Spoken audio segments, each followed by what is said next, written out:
All right, so now we're in section 6.2 where we're going to apply properties of rational exponents. We talked about in 6.1 where if it's an exponent that happens to be a fraction, the numerator is defined by how the powers that you have to multiply it by itself. So if it was like say like for this example here where you have 7 to the 5 over 3 powers, that means that it's first it's 7 to the 5th power. You get a value, then the denominator is how many roots that you have to evaluate it by. So it'd be like the third root of whatever that value may be. So here is a little bit of a review from chapter 5 on the different properties of using exponents that have the same base or the power of the powers property, or just variants of things, talking about if it has a negative exponent. It's just stuff that we've talked about in past here. This one would be a to the m over b to the m. So we need to, when we simplify these expressions, we need to use the properties of rational exponents. So looking at 9 to the 1/6 power multiplied by 3 to the 1/3 power, all of which is to the third power. At the moment, they don't have the same base, so I'm just going to attach this third power to both the 1/6 and the 1/9. So it's going to be 9 multiplied by 1/6 to the times 3, which gives me 3 over 6, that's 1/2. Multiplied by 3, and then 1/9 times by 3 is 3 over 9, but that's 1/3.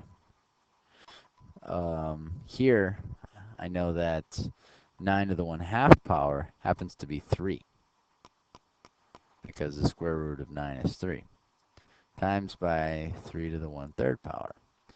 Now I have the same base. This is actually saying it's like 3 to the 1st power times by 3 to the 1/3. So since they have the same base, we're multiplying together, we add the exponents. So it'd be 1 plus 1/3, so that gives me 3 to the 4/3 power. Okay. Looking at B, again, it's 3 to the 4th times 5 to the 4th, all of which is to the 1/2 power. I don't have same base right at the moment, so 4 times by 1/2 is 3 squared. Multiply that by 5 to the 4th, all that to the half would be 5 squared. These two are not the same base, I'm just going to leave it as is. For C, since these both have the same base, I'm going to subtract both of those because that's the quotient property. So that would be 8, and then it would be 5 halves minus 1/2. So that would end up making this 2. And then, so it's 8 squared, all of which is to the 1 over 6 power. And now I can say that this is 8 to the negative, 2/6, so it would be negative 1/3. And since that it's negative, I can say that it is 1 over 8 to the 1/3 power. Okay. Looking at D, first off, I'm just going to make them positive, so I'm going to flip both those fractions, so it becomes 6 to the 2/3 divided by 48 to the 2/3, all of which it's to the 1/2 power. Now I can use one of my properties, and this 1/2 gets attached to both the 2/3 of the 6 and of the 48, so it becomes 6 to the 1/3 power divided by 48 to the 1/3 power. Okay. Next off, we're going to talk about properties of radicals. Here we have the product property of radicals and then the quotient property of radicals. What that means is if we were to looking to simplify expressions, which we will be in different examples, um, we can rewrite products of the same nth root by combining them together. So if a times the nth root of a times b can also equal the nth root of a times the nth root of b. Same thing goes with division. You can combine them or separate them as long, this one has a stipulation where b cannot equal 0. So in these examples, they want to simplify it. And here it's the fifth root of 27 times the fifth root of 9.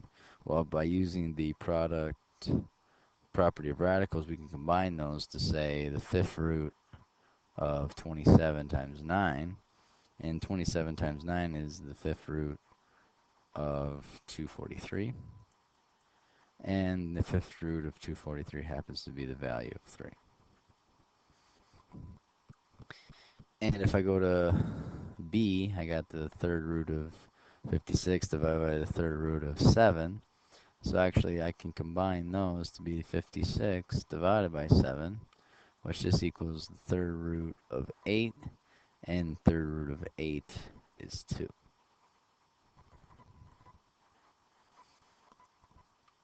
In these examples, they want us to write radicals in its simplest form. And if we were to take the fourth root of 1,250, it doesn't come out as a clean number, but we assume that some of these values that are factors of it can be made into a clean number. So what I'm going to do first is just because the fourth root is in the fifth root and all these other roots, they're just not common knowledge values that we tend to know. So what I'm going to say is 2 to the 4 equals 16. 3 to the fourth power equals 81. 4 to the fourth power equals 256. And then 5 to the fourth power equals 625. Well, I know that the fourth root of 1250 equals 625 multiplied by 2. But I see that the fourth root of 625 is 5. So I can rewrite this as 5 times by the fourth root of 2. Okay? Here for b, I can combine them to say that this is the fifth root of 11 over 9. And to be honest, I just don't see any other way to simplify this, so I'm just going to leave it as is.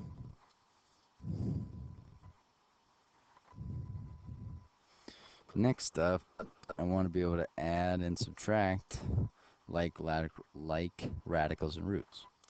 So here, I have the same radical. It's got 6 root of 21. And so this is negative 4 times the 6 root of 21, where this is like 1 times the 6 root of 21. So it ends up being negative 3 times the 6 root of 21 is my answer. For b, again, I got the same nth power, 15 to the 2/3. 15 to the 2/3, so I have like roots. So that means all I'm going to do is take 19 minus 28, excuse me, a negative 9, and then that can be multiplied by 15 to the 2/3 power. For c, I don't have a common root as of yet, but what I can do is I can use my product property radicals for the first one. I know that 405 is 81 multiplied by 5 plus 20 times the fourth root of 5.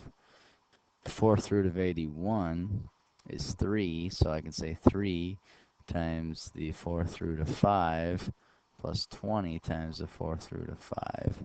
So now I got a common root of the the fourth root of 5, so now I just a matter of take 3 times 20, which gives me 23 times the fourth root of 5.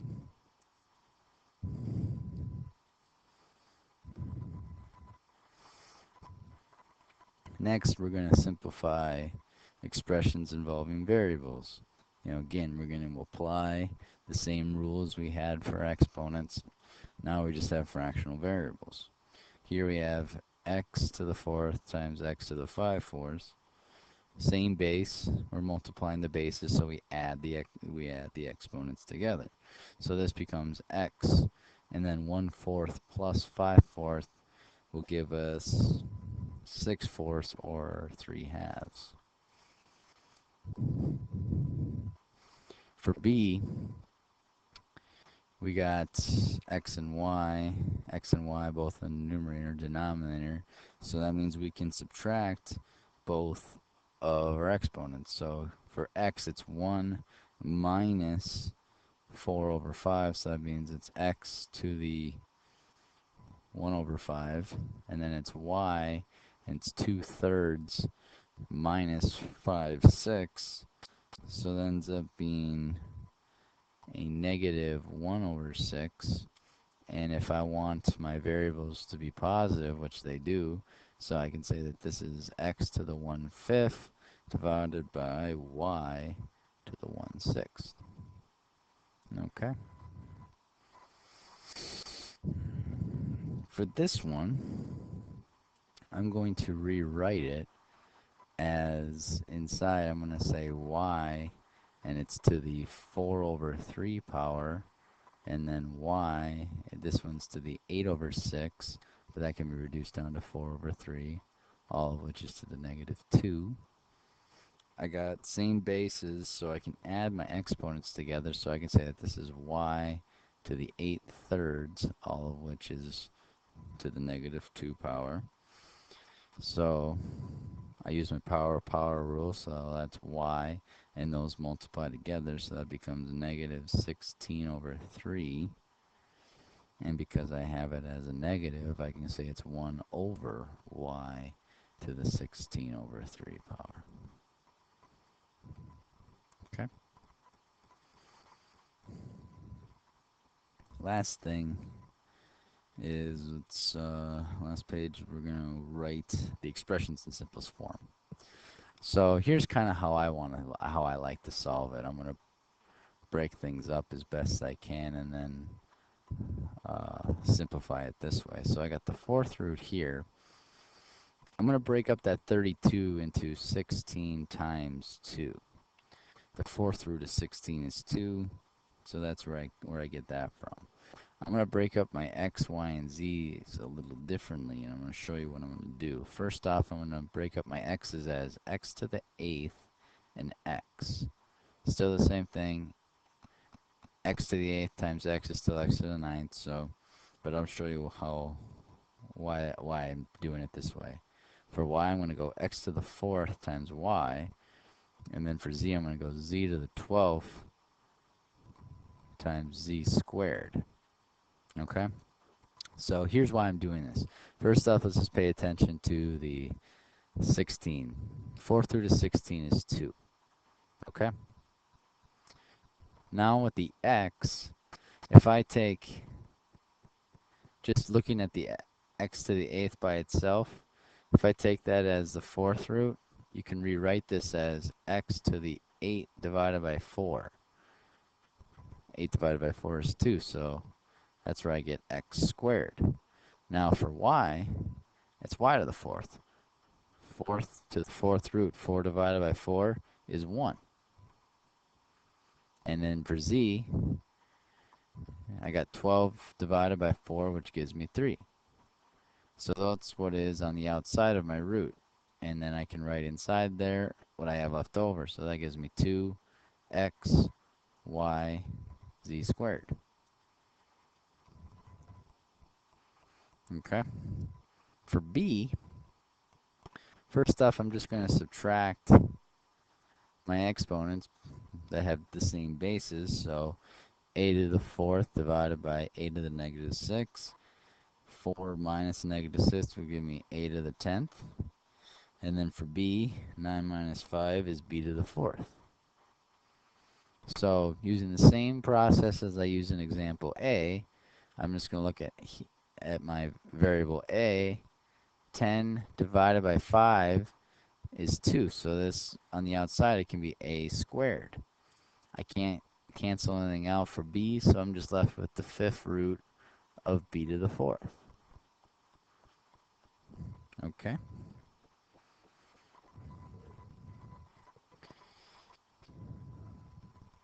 Last thing, they want me to add and subtract radical expressions involving variables, perform the indicated operations. So I have the same base,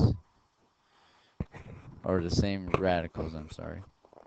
So that means I can add these together. So 17 plus 25 is 42. And that's the 9th root of 3. And that's as simplified as it gets. Here, I have the same 10x squared y, all of which to the 1/4. So that just, and then I got like terms on the outside of that.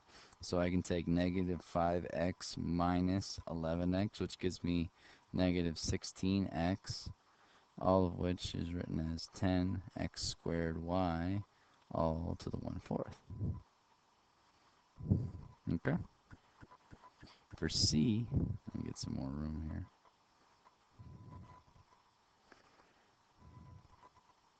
Just a little bit more. All right.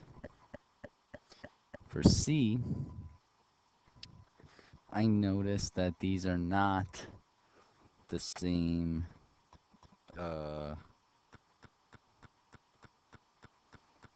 radicals.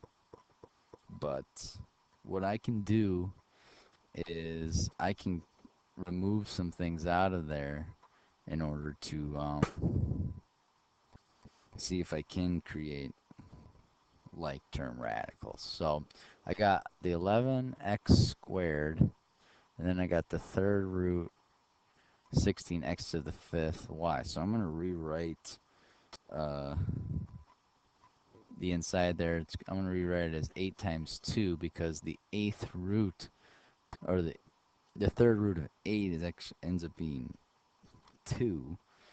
And then I'm going to write x to the 3rd power, x to the 2nd power times by y to the 3rd power times y. So I'm going to leave it like that. Now I'm going to go minus, and I'm going to say 8x cubed y cubed. Or that's not cubed, I'm sorry, that's just the 3rd root.